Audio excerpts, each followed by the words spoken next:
Hi, my name's June. Welcome to another review video on my YouTube channel. Today I'm trying something a bit different. I have selected, or I hope to have selected, the equivalent of the best and the worst that Netflix has to offer from their own more recent productions. The two films in particular that I had been hearing about, which I wanted to see. The first one is Uncut Gems. The second one is Six Underground.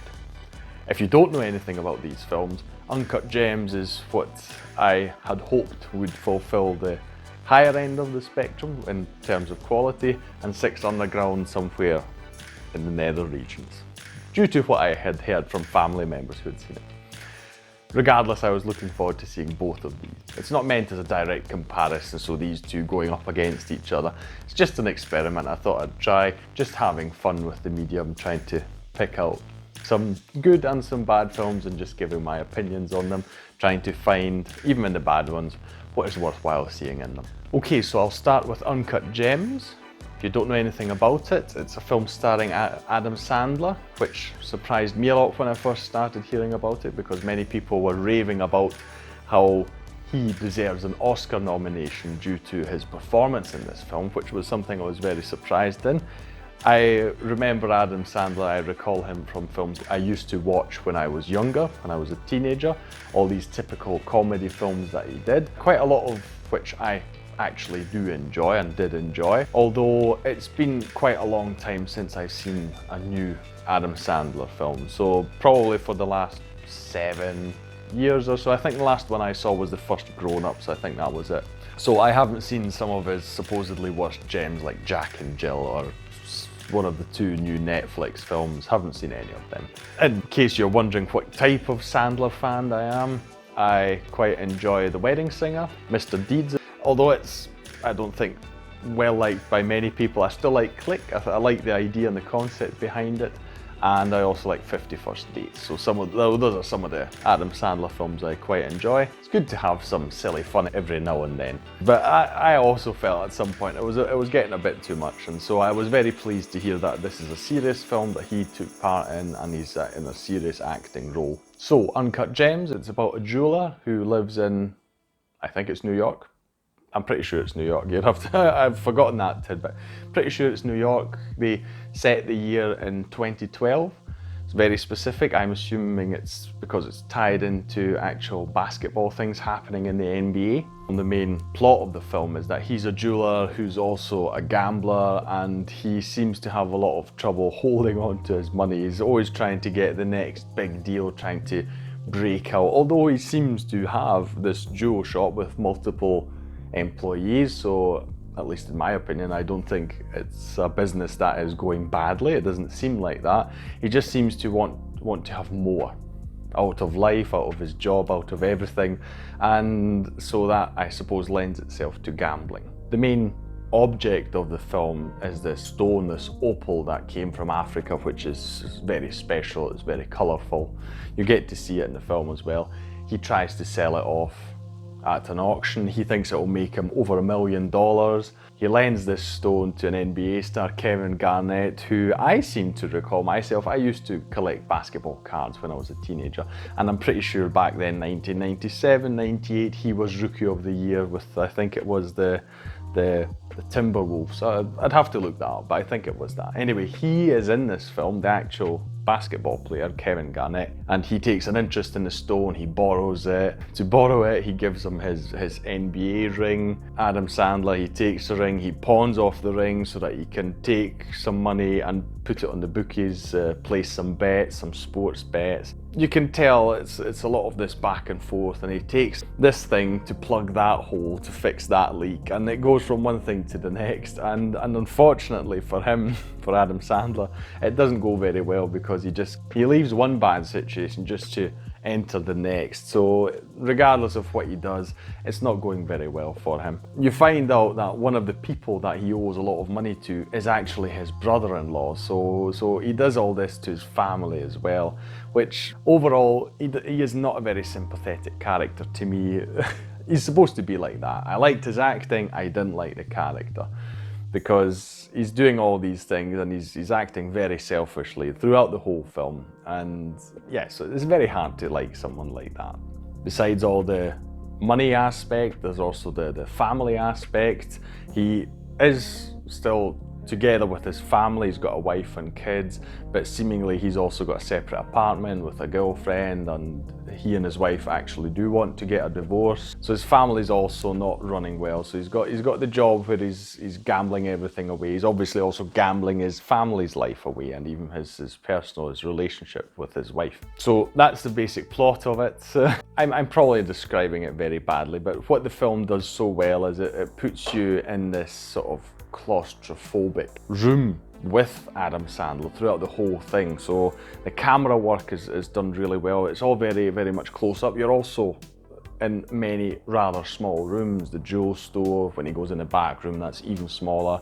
You've got all these confined spaces, cars, clubs. It's all very, very narrow. Just the whole scenes, the way they're written, the writing, by the way, is very good. The film, it does not let you breathe at all. Get from one situation to the next, and you're in the situation and you see what the problem is, or what's happening, or what's going to happen.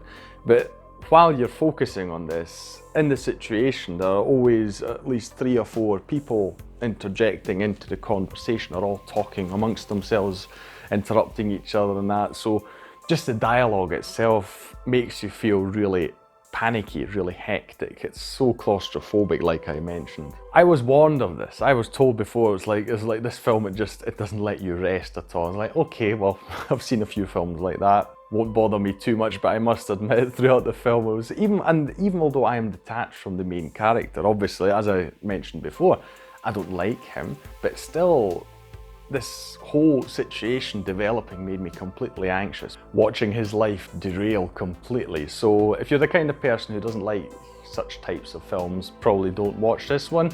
If on the other hand, you're the kind of person who loves watching train wrecks, this film is definitely for you. The acting is great. What I particularly found interesting about this film, besides the camera work and the claustrophobia, was the music. The music starts the film off with this sort of 80s synth vibe, which was really weird to me, and it continues throughout most of the film. And I liked the music itself, I really liked it. It's just, to me, it didn't really fit the whole thing, because it made it seem like some weird, cheap 80s film with this synth music. It was really funny, so I'm not quite sure what the thought behind that was, but the music, like I say, was to my liking, but it just wasn't for this film, so take that as you will. And it gave off some Blade Runner vibes. That's a bit what I felt like. So all this synth music made me think of Blade Runner a bit, actually. That's generally what I'd say about the film. It's very worthwhile watching. It's a great examination of gambling and addiction, and how easily your life can derail if you don't pay attention to what's going on. Now, I have to give you a spoiler warning now for this film, because ultimately I'd also like to talk about the end of it, so here's your spoiler warning. I like very much how the film ended, because towards the end, you can tell that some of the things are rectifying again.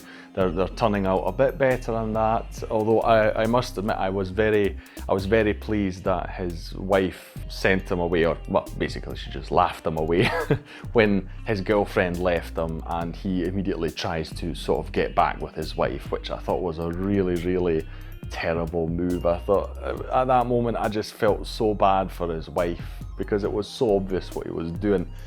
That's how it's written. I mean, that's the character who's doing it, you know, it's not bad writing.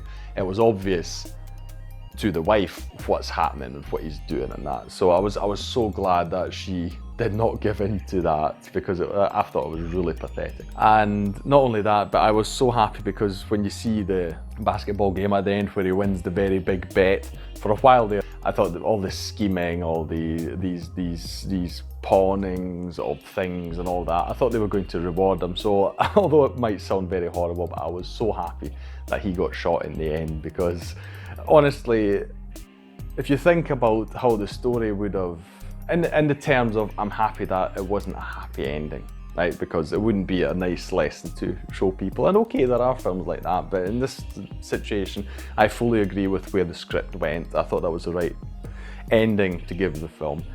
Because when you think about it, if he continues on that way, if he had won the money, then he wouldn't have paid it back, not even to his own brother-in-law and all the other people that he was owing money to. Like, I think it was his father-in-law as well that he was owing money to because of the lost auction, or won, depending on how you see it. But when you think about it, he would have taken that money and he would have done something else with it yet again to further dig his grave. So I was quite happy in that sense about the ending. It was the right ending, the correct ending to give the film. So overall, a very, very good film. I highly recommend seeing it. Pay attention to the music, like I said, it's very weird. The film is also very colourful in parts, which is owed to the fact it's about gems, valuable stones. So they put that theme into the film in various sections, which I think is done very well too. And the human drama is very good. So between him, his girlfriend, his wife, the family, all these aspects I thought were really well done. The script was excellent. Out of the film, the script was the best out of all of it. I've never seen a film that made me feel so anxious. So please watch it. The second film I've decided to talk about is Six Underground, which is also available on Netflix. Which I expected would be a huge, massive film. In Austria alone, in Vienna, we had this huge advertisement in my daily commute to work.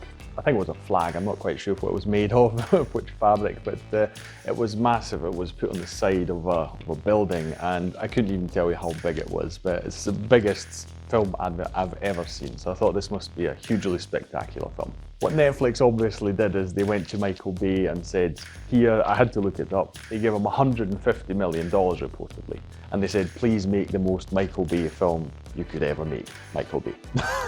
And I must admit, on that level, he definitely delivered. The film is a huge mess. It's entertaining to watch. It's one of these films, if you enjoy the Transformers films for how bad they were or how bad they gradually got over time, you'll definitely enjoy this one as well. It's like he made a Transformers film just without the Transformers. It's basically the same formula. I was already exhausted within the first 10 minutes of the film. You've got so much going on, the car chase, and the characters are being introduced while the car chase is happening. While this is going on, you're sort of getting slight tidbits of information about them. They don't have names, they all have numbers. It's all very secretive, this vigilante society, I'll call it. Within the first 10 minutes, you're so confused by what's going on, who these people are, and everything that your brain just short circuits, at least mine did. If you're able to watch that a bit more attentive, then good for you. I wasn't able to. The next funny thing about this opening scene, I'll call it, is these opening 10 minutes. The action in it, it's good, it's not bad. Michael Bay's good at action, that's what he does best, but it's all better than everything else that comes in the film. So basically, not only does it exhaust you, but it makes you feel like, why do I want to watch the rest? Because surely it can't be topped. And in my opinion, action-wise, it wasn't topped. The best action in the film is in the first 10 minutes. So just to give a wee recap of the basic story, you've got this billionaire, I think it was, that's Ryan Reynolds' character, or his name is One in the film, it starts with him. He is sort of an Elon Musk character. He is tired of the world, the crime and terror, etc. going on, all these dictatorships, so he takes it upon himself to create this secret society, basically turn into Batman and or Iron Man, and take on all these bad guys himself, and he recruits people for this cause. It's really silly in a way because, and well, you can tell that they want to make a franchise out of this, but they're keeping it all very secretive. I mean, with Batman, at least you've got a backstory. He goes to train over a decade or so, and he gets this specialized ninja training and all these things. Well, this guy with One in this film, you don't see any of that. He's a billionaire and then suddenly turns into this assassin, hitman, secret agent, etc. Without there being any indication as to how he got these skills or knows this stuff or anything.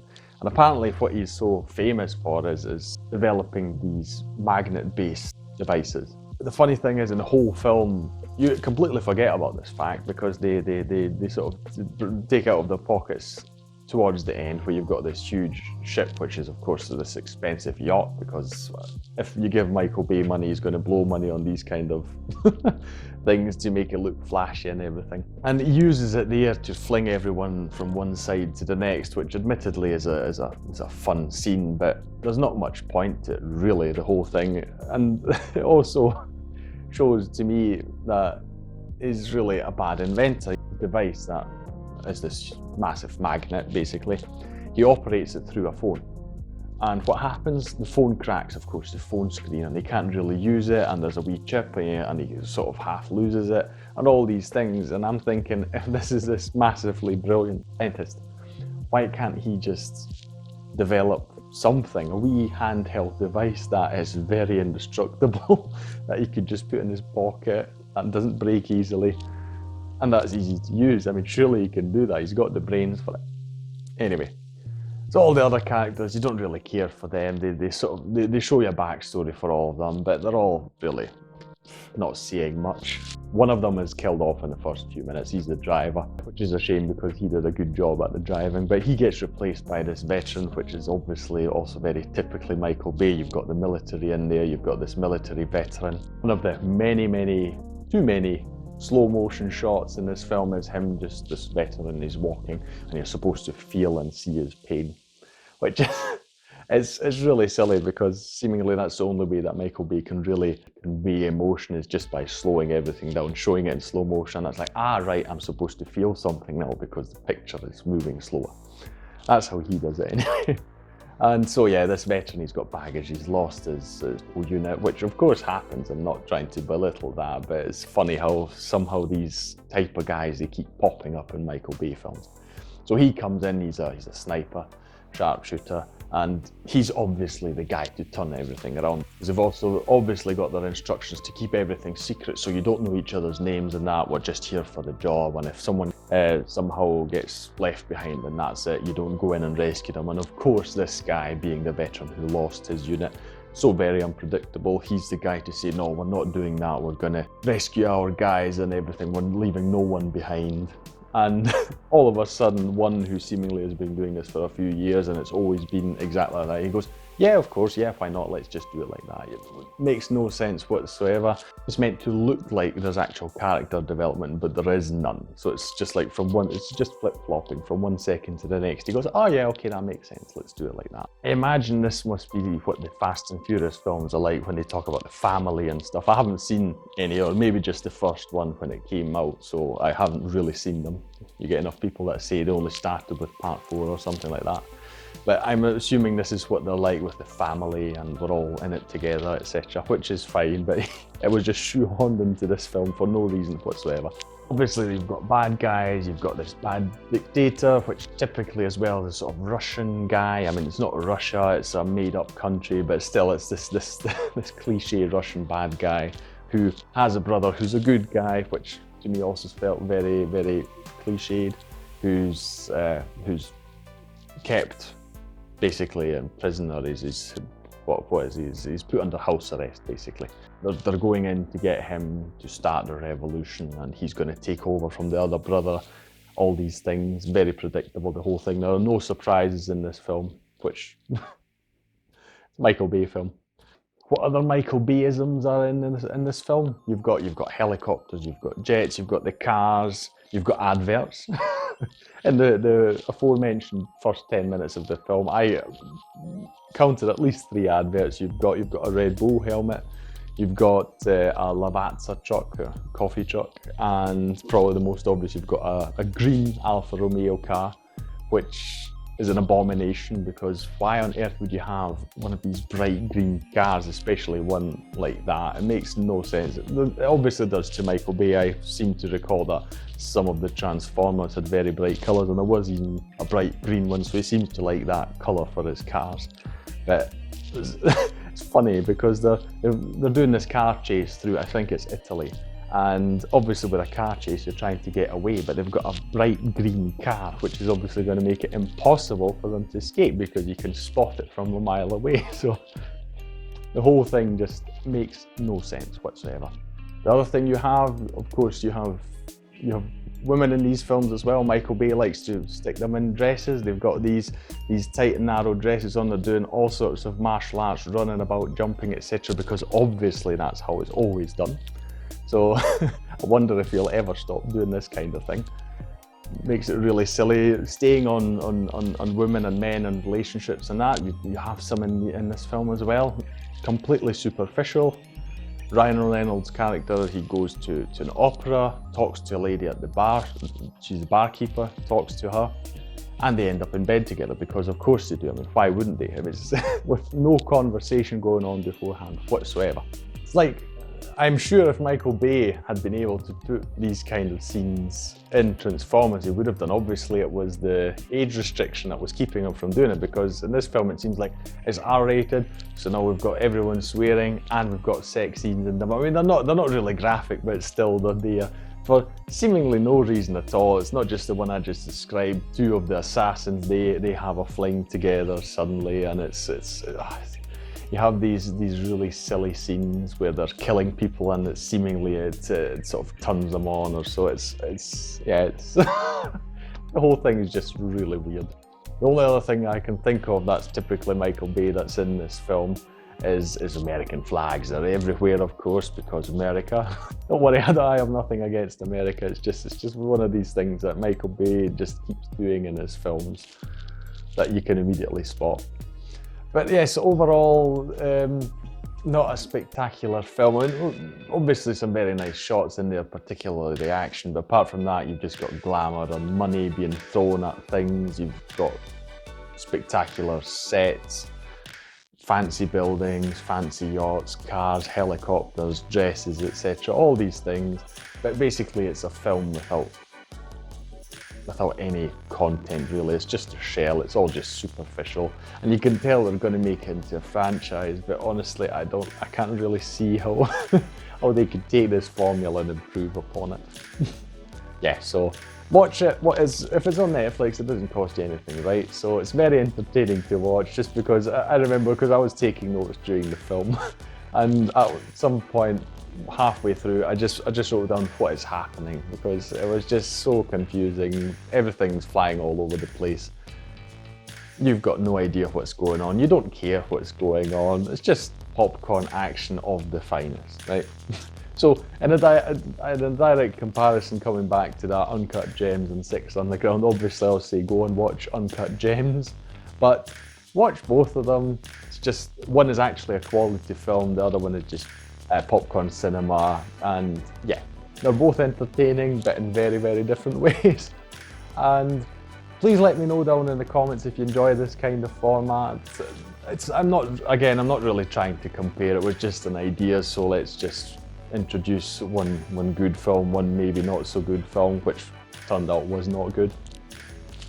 At the time I filmed Uncut Gems, I hadn't seen Six Underground yet, so that was going just off the expectations that I got from my family, and they didn't disappoint, by the way, so film was more or less exactly how I imagined it would be. But let me know what you think of these videos. Should I do more of these? Should I seek out particularly bad films and talk about them? I know people enjoy that, so let me know if you like it. And if you enjoyed this video, please like it, subscribe to the channel if you want to see more, and I'll see you next time. Take care. Bye.